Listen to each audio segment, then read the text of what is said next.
آج اللہ کا خوف ختم. ہر گناہ کیا جا رہا ہے، اللہ غفور رحیم ہے. گانے سنے جا رہے ہیں، اللہ بخشنے والا ہے. زنا کیا جا رہا ہے، اللہ بخشنے والا ہے. انٹرنیٹ پر فحش بیہودہ فلمیں صبح شام دیکھی جا رہی ہے، اللہ بڑا غفور رحیم ہے. وہ بخشنے پر آئے گا تو ایسے ہی بخش دے گا. اس نے کب کہا ہے کہ میں ایسے ہی بخش دوں گا؟ بھائی کون سی آیت میں لکھا ہوا ہے؟ کون سی حدیث میں؟ باپ کے ساتھ اونچی آواز سے بات ہوتی ہے اور اولاد اس خوش فہمی میں ہوتی ہے کہ اللہ بولو بخش دے گا.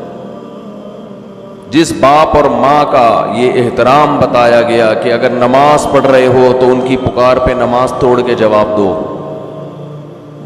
اس باپ اور ماں کو گھر میں ستایا جاتا ہے. باپ جب تک جوان ہو تو اس کو اولاد نچوڑتی ہے، جب بوڑھا ہو گیا اب کسی کام کا نہیں ہے اس کو ستاتے ہیں بڑھاپے میں. بہت ہو رہا ہے گھروں کے اندر. تو اللہ ان آیتوں میں بتا رہا ہے کہ اللہ کا حساب و کتاب کا نظام کمزور نہیں ہے. دنیا کی عدالت سے، دنیا کے مقدموں سے بچ سکتے ہو. ما لہذا الکتاب لا یغادر صغیرۃ ولا کبیرۃ الا احصاها. قرآن کہتا ہے اپنا نامہ اعمال دیکھ کے کہو گے یہ کیسی رپورٹ کارڈ ہے، کیسا رزلٹ ہے کہ اس نے میری زندگی کے کسی ایک پہلو کو بھی ادھورا نہیں چھوڑا. ہر چیز. اگر کسی چٹان میں بیٹھ کر کوئی گناہ کیا، اندھیرے میں تنہائیوں میں دروازے بند کر کے کوئی معمولی سا جرم کیا یا کوئی نیکی کی، یہ اس کو بھی اللہ کہتے ہیں میں تمہارے سامنے حاضر کر دوں گا. تو بھائی اللہ کا نظام ہلکا نہیں ہے، وہ بہت مضبوط نظام ہے اس کا. اور اللہ نے یہ سارا نظام جو بنایا اور اللہ نے جو ہزاروں پیغمبروں کو بھیجا اور قرآن میں جہنم کی وعیدیں اور جنت کی خوشخبریاں دی، اس لیے نہیں دی کہ آپ کو یہ آپشن دیا جا رہا ہے کہ آپ نماز پڑھیں نہ پڑھیں. پڑھیں گے اچھی بات ہے، نہیں پڑھیں تو اللہ غفور الرحیم ہے. آپ بہنوں کی وراثت دیں نہ دیں، دے دیں گے تو اچھی بات ہے، نہیں دیں گے تو اللہ غفور الرحیم ہے. آپ اپنے باپ اور اپنی ماں سے آواز آہستہ کر کے بات کریں یا نہ کریں آپ کی مرضی ہے. کریں گے تو ثواب ملے گا، نہیں کریں گے تو اللہ غفور الرحیم ہے، لیلۃ القدر میں بخش دے گا وہ آپ کو. آپ کی مرضی کہ آپ یتیم کا مال جو آپ کا چھوٹا بھائی ہے، وراثت جس کی پوری بنتی ہے، آپ بڑے ہونے کا ناجائز فائدہ اٹھا کے اس چھوٹے کی وراثت کھا جاتے ہو، آپ کی مرضی ہے. نہیں کھاؤ گے تو ثواب ملے گا، کھا جاؤ گے تو لیلۃ القدر میں سب کی بخشش ہو جائے گی، شب برات میں ہو جائے گی بخشش، عید کے دن بخشش ہو جائے گی، رمضان میں بخشش ہو جائے گی. آپ اگر جمعے کے دن مر گئے تو آپ کی بخشش ہو جائے گی، آپ اگر لیلۃ القدر میں مر گئے تو آپ کی بخشش ہو جائے گی. اگر اس طرح سے میرے بھائی بخششوں کا نظام ہوتا تو قرآن اتنی وعیدیں نہ سناتا. وَإِذَا الْمَوْءُودَةُ سُئِلَتْ بِأَيِّ ذَنبٍ قُتِلَتْ، یہ نہ بتاتا کہ جس دن زندہ دفن کی ہوئی بچی کو زندہ کر کے اللہ پوچھے گا بتا تجھے کس جرم میں قتل کیا گیا. پھر قرآن یہ نہ کہتا کہ جو یتیم کا مال کھاتے ہیں وہ اپنے پیٹ میں جہنم کے انگارے ڈال رہے ہیں. پھر قرآن یہ نہ کہتا لا یحل لکم ان ترثوا النساء کرہا، اے ایمان والو تمہارے لیے عورت کی وراثت کھانا حلال نہیں ہے. پھر قرآن یہ نہ کہتا ان الذین یکسبون الاثم سیجزون بما كانوا یقترفون، گناہ کرو لیکن یہ دماغ میں رکھ کے عن قریب اس کا بدلہ تمہیں ملنے والا ہے، اس کی سزا تمہیں ملنے والی ہے. تمہارے خلاف کیس چلے گا، اس کی سزا ملے گی. ان الذین یکسبون الاثم سیجزون، عن قریب، زیادہ ٹائم نہیں ہے، بہت جلدی اس کی سزا تمہیں ملنے والی ہے. آج اللہ کے غفور الرحیم ہونے کا جتنا غلط مطلب لیا اور بتایا جا رہا ہے، شاید یہ چیز اللہ کے غضب کو جتنی دعوت دے اتنا کوئی اور جرم اللہ کے غضب کو دعوت نہیں دے گا. اتنا غلط مطلب. بھائی لیلۃ القدر میں بخششیں ہوتی ہیں، گناہ پہلے چھوڑنا پڑے گا آپ کو. آپ اس خوش فہمی میں نہ رہیں. رمضان میں بخششیں ہوتی ہیں، لیکن ہمارے نبی نے فرمایا بہت سے روزے داروں کو رمضان میں بھوک کے سوا کچھ بھی حاصل، بولو نا بھائی، نہیں ہوتا. ایک بالش زمین جس نے کسی کی ہتھیائی، فرمایا ساتوں زمینوں کا طوق اللہ اس کی گردن میں ڈالے گا. نہ معاملات صحیح ہیں, پیسے دے کے آپ تجربہ کر کے دیکھ لیں, کبھی وقت پہ واپس بولو نا نہیں کرے. یہ کیا ہے؟ یہ اس جہنم کی آگ سے غفلت. صحابہ کرام ڈرا کرتے تھے. حدیث میں آتا ہے رسول اللہ صلی اللہ علیہ وسلم نے فرمایا کہ اللہ نے اس آگ کو اس آگ سے زیادہ گرم بنایا ہے. صحابہ کرام کی ایسی کیفیت ہوئی, ترمذی کی حدیث ہے, اس طرح اللہ کے خوف سے رونے لگے کہ جیسے کوئی ہانڈی کھول رہی ہوتی ہے.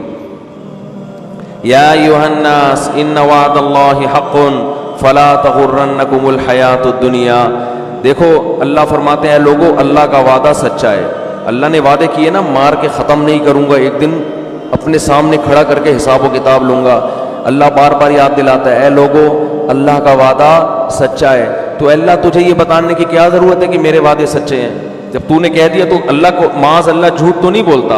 اللہ فرماتے ہیں تمہیں کچھ چیزیں ایسی ہیں جو اس اللہ کے وعدے کے بارے میں دھوکے میں ڈالیں گی اور تمہیں وہ یہ دکھائیں گی کہ اللہ کا وعدہ سچا نہیں ہے. اللہ نے معاذ اللہ سیاسی وعدے کیے ہیں, یہ سچا وعدہ نہیں ہے. وہ کون سی چیز دھوکے میں ڈالے گی؟ فلا تغرنکم الحیات الدنیا. فرمائے اس دنیا کی ترقی, دنیا کی ظاہری چمک دھمک, تمہارے یہاں سے لوگ ہوں گے جو باتیں کریں گے گورا چاند پہ پہنچنے کی باتیں کر رہا ہے اور مسلمان جنت اور جہنم کے چکر میں الجھے ہوئے ہیں. وہ لیبارٹریوں میں کیا کیا بنا رہے ہیں, مسلمان جنت جہنم سے باہر نہیں نکلتے. وہ یہ کر رہے ہیں, مسلمان جنت اور جہنم میں پڑے ہوئے ہیں. اللہ فرماتے دنیا کی جو زندگی ہے جس نے کافر کو دھوکے میں دیا, یہی زندگی کس کو دھوکہ دے گی؟ یہی تمہیں دھوکہ دے گی.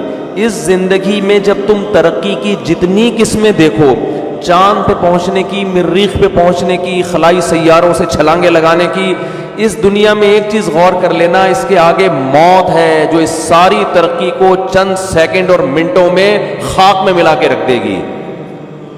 یہ ایسی ترقی ہے جو ورلڈ ٹریڈ سینٹر جیسی عمارت کو چند گھنٹوں میں زمین بوس کر دیتی ہے.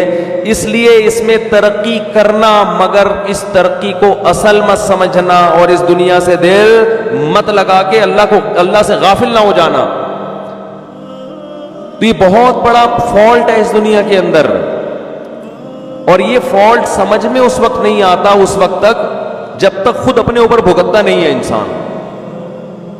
جس پر جب تک موت آتی نہیں ہے نا, اس وقت تک اس کی سمجھ میں موت, جو موت کو اپنی آنکھوں سے نہیں دیکھتا نا, اس وقت تک اس کی سمجھ میں موت آتی نہیں ہے, اس وقت تک نہیں آتی. وہ اٹکا رہے گا, اس کا دل پلاٹوں میں, گاڑیوں میں, بنگلوں میں, دولت میں اٹکا رہے گا. حتیٰ کہ کینسر کا مریض ہوگا نا, ڈاکٹر کہہ دیں گے 6 مہینے رہ گئے ہیں, مگر دل دنیا سے اس کا بھی نہیں نکلے گا. بھائی تم تو توبہ کر لو. قرآن کے الفاظ دیکھیں, قرآن کہتا ہے وَلَوْ رُدُّوا لَعَادُوا لِمَا نُهُوا عَنْهُ. کتنے لوگ ایسے ہوں گے کہ جب جہنم کی آگ کو اپنی آنکھوں سے دیکھیں گے تو اللہ سے کہیں گے ایک دفعہ دنیا میں بھیج دے. اللہ کہتے ہیں کہ یہ ایسے بدبخت لوگ ہیں کہ اگر اللہ نے ان کو دنیا میں بھیجا تو یہ جو جرم کر رہے تھے نا وہی دوبارہ کرنا شروع کر دیں گے. اسی امید پہ کریں گے کہ شاید کل میں توبہ کر لوں, شاید کل میں توبہ کر لوں. راتوں کو اپنی دعاؤں میں اللہ سے جہنم کی آگ سے پناہ مانگنے کا معمول بنائیں. یہ چیز آج ہماری زندگیوں سے نکل گئی ہے.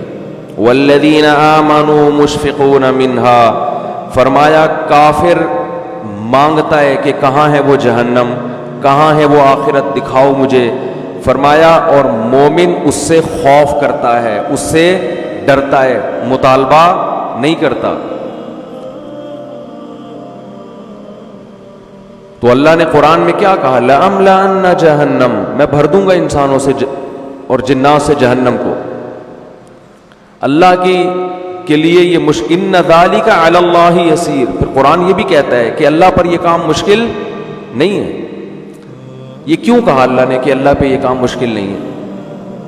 ظاہر ہے جس نے آسمان اور زمینوں کو بنایا, ساری کائنات کو بنایا, اس کے لیے کیا مشکل ہے کسی کو یہاں سے اٹھا کے وہاں پھینک دے. لیکن اللہ یہ لفظ اس لیے بیان کرتا ہے کہ تمہیں ایسا لگتا ہے کہ اللہ ایسا نہیں کر سکتا. اتنے سارے انسانوں کو کیسے ڈالے گا؟ کیا اس کا دل نہیں ہے؟ کیا اس کو رحم نہیں آئے گا؟ اس لیے اللہ نے فرمایا کہ نہیں آئے گا رحم. یہ تم خوش فہمی میں مبتلا ہو کہ مجھے جتنا رحم آنا تھا مجھے آ گیا ہے. یہ رحم ہی تو ہے. کتنی کتنی مہلت دیتا ہے وہ، بار بار توبہ کا موقع دیتا ہے. 1000 بار بھی گناہ کیا، 1000ویں بار توبہ کرو گے اسی طرح قبول کرے گا جیسے پہلی دفعہ توبہ قبول کی تھی. یہ رحم ہی تو آیا تھا. اب تم یہ چاہ رہے ہو کہ وہ اتنا رحیم بن جائے کہ آپ جو مرضی کرتے رہو وہ بخشتا رہے تمہیں. اس خوش فہمی میں مبتلا ہونے کی ضرورت، بولو بھائی، نہیں، ایسا نہیں. ام نجعل المتقین کالفجار. انداز دیکھیں قرآن کا. قرآن کہہ رہے کیا تم یہ سمجھتے ہو کہ نیک اور برے لوگوں کا انجام سیم کر دوں گا؟ دیکھو، یا تو آخرت میں جنت ہے یا جہنم، تیسری کوئی جگہ نہیں ہے. انجام کے اعتبار سے تیسری کوئی جگہ نہیں،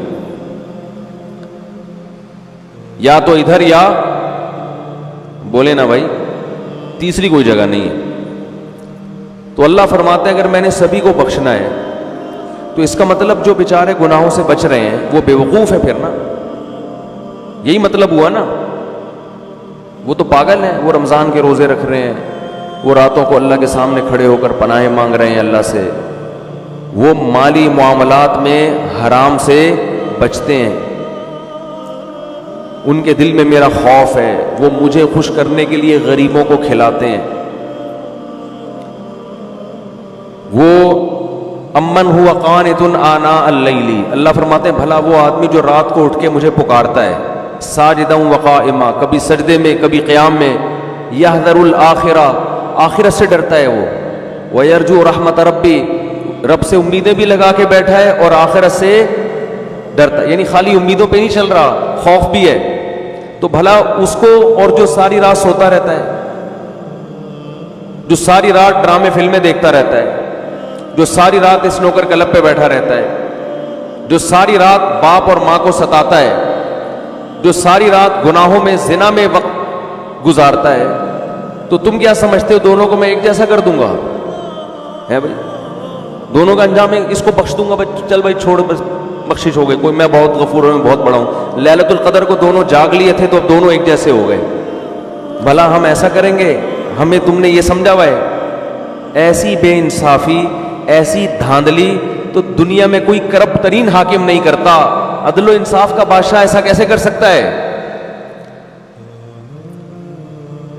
خوف پیدا کرنے کی ضرورت ہے. جن گناہوں کی طرف ہم جا رہے ہیں اور بغیر کسی بریک کے چلتے چلے جا رہے ہیں، برداشت بالکل ختم. قرآن نیک لوگوں کی صفت بیان کرتا ہے، الکاظمین الغیظ، غصے کے کڑوے گھونٹ کو پیتے ہیں.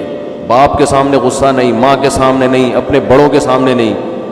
آج چھوٹوں پہ برداشت کر لیتا ہے، طاقتور ہے، اور بڑے پہ برداشت نہیں کرتا. میں کہتا ہوں جتنی باس کی برداشت کرتے ہو اس کا 10واں حصہ اگر باپ کی برداشت کر لو تو شاید بخشش ہو جائے. قرآن کہتا ہے ایسا انتظام کر رہا ہوں کہ فرشتے بٹھا دیے، ان کی فائلیں تیار کرو، ایک ایک لفظ لکھو ان کا. تو اللہ کا عذاب بہت سخت ہے. یا ایھا الناس ان وعد اللہ حق، اے لوگو اللہ کا وعدہ سچا ہے.